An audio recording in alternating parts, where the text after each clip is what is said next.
Bab 57. Membahas tentang harta sekte yang lenyap.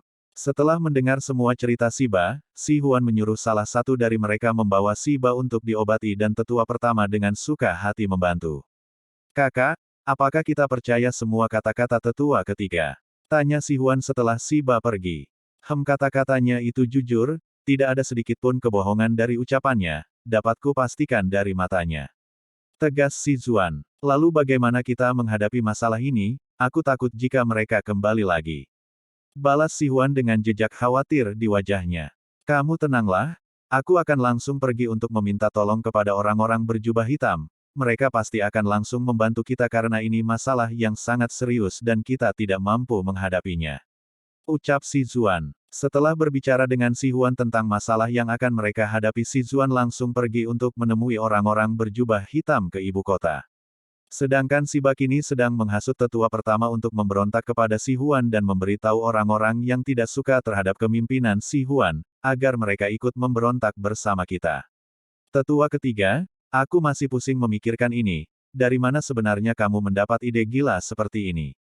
Sedangkan kau masih terluka dan jika kita bersatu pun kita belum bisa menang melawan kakaknya Si Huan yaitu Si Zuan.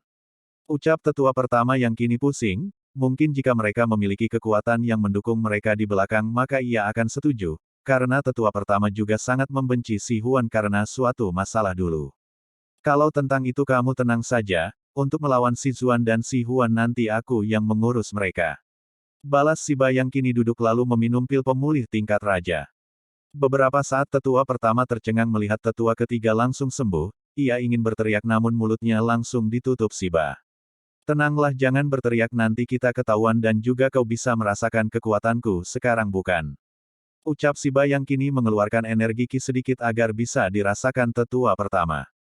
Tetua pertama tercengang melihat Siba kini telah berada di tingkat kaisar puncak dan ia juga bisa merasakan jika Siba bisa saja menerobos jika ia mau. Kini tetua pertama menatap Siba dengan bingung, bagaimana bisa? Kemarin Anda masih berada di tingkat Raja Akhir dan sekarang dalam sekejap berada di tingkat Kaisar Puncak. Tanya tetua pertama bingung karena ia tahu naik satu tingkat itu butuh bertahun-tahun. Siba hanya tersenyum tipis lalu menceritakan semua yang ia lalui semalam dengan jujur karena Siba tahu kalau tetua pertama juga pernah mengalami hal yang sama seperti dirinya dan bahkan lebih menyakitkan. Setelah Siba bercerita, tetua pertama kini ternganga. Ia tidak terlalu percaya akan cerita Siba namun, fakta kini sudah jelas di depan matanya. Tetua pertama yang bernama Si Wei itu kini merenung beberapa saat, setelah menimbang-nimbang akhirnya Si Wei bertekad dalam hatinya untuk membalas apa yang telah terjadi di masa lalu. Baiklah, aku akan ikut rencanamu tetua Siba. Saat mendengar itu Siba tersenyum riang lalu ia menceritakan rencana-rencananya dan Si Wei terus menyimak dengan cukup teliti. Bila ada yang tidak bagus dalam rencana tersebut Si Wei membantu Siba untuk membuatnya lebih baik lagi. Setelah itu mereka berpisah, kini Si Wei akan pergi untuk memberitahu orang-orang Si yang tidak sejalan dengan Si Huan dan Si Ba tetap akting yang terlihat agak baru sembuh dari lukanya. Kini kita beralih ke tempat Hei Long, Xiong Zai, Xin Feng dan Kaisar Tang berada. Bagaimana? Apakah saudara tertua sudah membereskan sekte itu? Tanya Kaisar Tang Meng dengan penuh harap. Kau tenang saja saudara Tang. Aku baru saja mendapat pesan telepati jika hanya saudara Lang Zai dan Tuan Muda Chen Tian yang membereskan mereka semua. Kini mereka bertiga sedang dalam perjalanan kemari dan mungkin mereka akan membereskan beberapa hal kecil yang mereka lewati saat kesini. Aku juga sudah memberitahunya tempat-tempat para pengkhianat yang lumayan kuat untuk dihadapi orang-orangmu.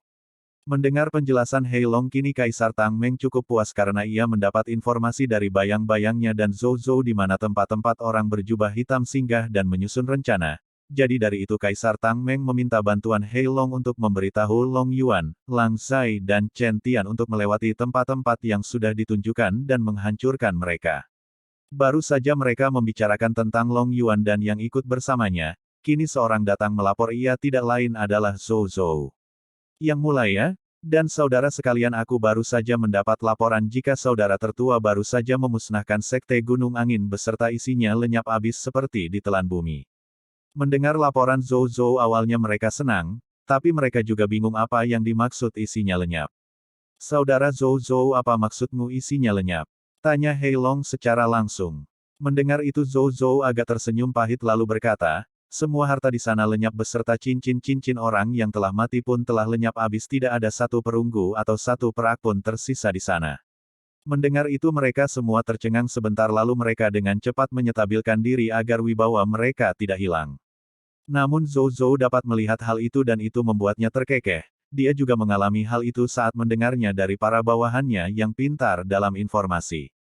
Apakah perkataanmu benar, Saudara Zhou? Tanya Kaisar Tang Meng. Benar Yang Mulia, awalnya saya juga mengalami hal yang sama seperti yang Anda dan para saudara lakukan saat mendengar itu. Tapi itu memang kenyataannya. Balas Zhou Zhou. Siapa yang melakukan ini? Apakah sifat dari saudara Long Yuan dan Lang Zai berubah jadi gila harta? Gumam Xiong Zai yang dapat didengar oleh semua orang.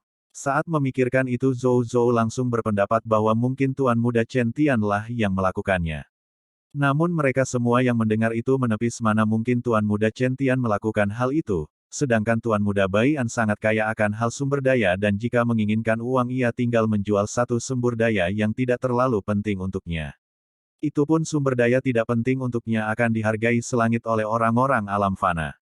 Saat memikirkan banyak kemungkinan mereka akhirnya sepakat untuk lebih baik menunggu dan langsung bertanya jika mereka sudah datang ke sini. Mereka lalu melanjutkan rencana-rencana yang bisa mengancam kekaisaran Tang selain orang-orang berjubah hitam.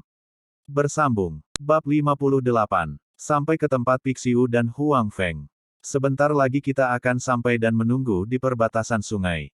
Mendengar perkataan Bai An, semua orang menganggukkan kepala dan terus melesat di udara dengan kecepatan sedang karena mereka sebentar lagi akan sampai di tempat Pixiu dan Huang Feng menunggu mereka. Ayo kita berangkat, jangan sampai Tuan Muda menunggu, ucap Pixiu. Huang Feng langsung menganggukkan kepalanya dan melihat ke belakang, beberapa orang akan mengikutinya untuk menyambut Bai An. Huang Feng juga memberitahu agar tidak bicara yang tidak-tidak dan ia juga memberitahu Tuan Muda mereka seperti orang biasa karena ia menyegel energi Qi-nya, tapi jangan meremehkan tubuh fisiknya karena hanya dengan tubuh fisiknya cukup untuk membunuh ribuan dari mereka. Saat Huang Feng bercerita banyak tentang Bai An, mereka semua menelan iar liur mereka sendiri, karena tak ingin berlama-lama. Huang Feng, Pixiu, Bon dan ketua bandit maupun perampok lainnya langsung berangkat ke tempat yang mereka janjikan.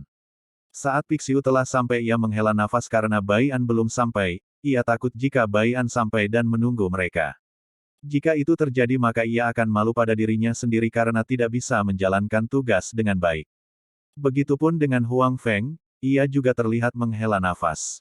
Beberapa menit setelah mereka sampai, mereka merasakan aura Tuan Muda mereka walaupun sudah disegel mereka tetap merasakan aura yang cukup menekan. Sedangkan untuk Bon dan yang lainnya tidak dapat merasakannya karena mereka masih di alam fana. Usyah, usyah, usyah, usyah. Terlihat Bai An yang disusul Yuer lalu Bai Luan dan Liner mendarat di depan Pixiu, Huang Feng, dan yang lainnya. Tuan Muda, terdengar mereka semua berseru serempak menyambut Bai An. Jangan terlalu formal Saudara Pixiu, Saudara Huang, kita semua adalah saudara. Balas Bai An tersenyum menawan membuat orang-orang yang dibawa Pixiu dan Huang Feng terpana karena ketampanan Bai An. Mereka belum menyadari jika tiga orang yang bersama Bai An juga sungguh tampan dan cantik seperti seorang dewi. Huang Feng dan Pixiu tersenyum canggung lalu melirik ke arah Bai Luan yang terlihat sangat muda dan tingkat kultivasinya cukup mengerikan dan mereka langsung sadar jika anak tersebut adalah Bai Luan, murid dari Bai An yang pernah diceritakan lewat pesan suara. Menyadari tatapan kedua saudaranya itu, Bai An tersenyum karena lupa memperkenalkan mereka. Oh ya Saudara Pixiu dan Huang, ini adalah Bai Luan muridku yang pernah aku ceritakan. Kalau yang ini namanya Su Yue, dia adalah calon istriku dan yang terakhir itu murid dari Saudara Lang Zai, Shen Linlin. Saat mendengar diri mereka diperkenalkan Bai An, mereka pun tersenyum lalu berkenalan. Kini Pixiu dan Huang Feng hanya tercengang melihat dua wanita dan satu pemuda yang cukup mengerikan lalu Pixiu bergumam yang dapat didengar semua orang. Mereka bertiga sungguh mengerikan di usia muda yang terlemah hanya tingkat nirwana yang mana umurnya masih 15 tahun. Saudara Lang Zai sangat beruntung. Bon dan semua bandit beserta para ketua perampok yang ikut tercengang saat mendengar itu pun yang terlemah salah satu dari mereka, mendengar itu mereka semua menelan air liur mereka kembali. Bai An hanya tersenyum melihat kelakuan semua orang di hadapannya ini. Baiklah ayo kita ke markas kalian, karena tidak baik kita hanya berdiri begini. Ucap Baian memecah kesunyian mereka yang sedang melamun. Pixiu dan Huang Feng tersenyum malu saat mendengar itu, karena betapa tidak sopan dirinya. Huang Feng langsung mengangguk, "Mari Tuan Muda." Ucap Huang Feng yang langsung diangguki Baian. Mereka semua lalu berangkat ke markas tempat Pixiu dan Huang Feng bernaung selama ini. Saat mereka sampai Baian dapat melihat banyak sekali anak-anak yang pernah dijadikan budak dan pemuda yang seumuran dengannya berbaris dengan tubuh bergetar ketakutan, begitupun dengan anggota perampok dan bandit lainnya. Melihat hal tersebut Baian langsung menatap Pixiu dan Huang Feng yang kini berdiri kaku saat melihat tatapan Baian yang meminta penjelasan. Begini Tuan Muda, saya hanya tegas saja agar mereka semua tidak lembek dalam berlatih seperti kami saat dilatih oleh Tuan Bai. Ucap Pixiu terbata-bata, ia takut akan dimarahi Baian dengan apa yang dilakukannya ini. Sedangkan para mantan budak, anggota bandit, ketua bandit Bon dan kini tertawa dalam hati melihat kedaian di depan mereka. Karena orang yang mereka takuti itu sedang-sedang kepada pemuda yang disebut Tuan Muda olehnya. Sen Bai tertawa melihat kelakuan Pixiu yang hanya dapat didengar Baian, sedangkan untuk Baian hanya menghela nafas saja. Karena ia tahu apa yang dilakukan Pixiu ini adalah untuk kebaikan semua orang, tapi beda ceritanya jika yang dilatih adalah seorang alam fana dan alam immortal. Baian langsung melirik orang-orang yang berkumpul di depannya lalu melirik Pixiu dan Huang Feng secara bersamaan. Aku pribadi meminta maaf atas kelakuan kedua saudaraku kepada kalian semua, karena mereka berdua begini ingin kalian menjadi kuat dan dapat melindungi orang yang kalian sayangi atau menindak kejahatan. Tapi cara kedua saudaraku ini salah dalam melatih kalian semua, jadi aku meminta maaf sekali lagi. Ucap Baian menunduk untuk meminta maaf. Semua orang terpaku melihat itu, dengan cepat salah satu dari mantan budak maju. Anda tidak perlu minta maaf Tuan Muda, karena ini juga pilihan kami dan Tuan Pixiu bersama Tuan Huang Feng juga menyuruh kami saat dibebaskan dulu dan memberitahu kalau pelatihan mereka sangat keras. Jadi Anda tidak perlu meminta maaf. Terdengar suara tegas pemuda itu yang dianggukan oleh yang lain hingga terjadi kegaduhan. Sedangkan Pixiu dan Huang Feng yang mendengar Baian secara pribadi minta maaf, tubuh mereka bergetar keras karena kesalahan mereka. Baian sampai begini menunduk di hadapan banyak orang. Saat Pixiu dan Huang Feng ingin bersujud di depan Baian, sebuah aura menahan mereka. Jangan sampai bersujud lagi seperti itu, atau aku akan marah besar. Saudara Pixiu, Saudara Huang, ucap Baian melalui telepati agar tidak dapat didengar oleh yang lain. Saat mereka berdua ingin meminta maaf, jangan meminta maaf, karena aku tahu kalian berdua ingin semua orang menjadi yang terbaik, jadi jika kalian ingin meminta maaf, kalian harus pahami jika alam fana dan alam immortal itu berbeda, jadi pelatihan mereka pun berbeda.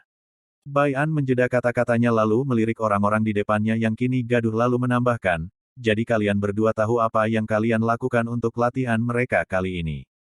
Pixiu dan Huang Feng kini paham dan menunduk agak malu, karena mereka kini baru teringat jika orang-orang ini hanyalah alam fana, bukan alam immortal. Kami mengerti Tuan Muda, ucap mereka bersamaan dengan suara yang tegas melalui telepati. Setelah itu mereka semua berkumpul, berbincang-bincang sambil membakar beberapa ayam, kelinci, ikan dan memakan buah-buahan. Itu seperti sebuah pesta kecil bagi mereka. Bersambung.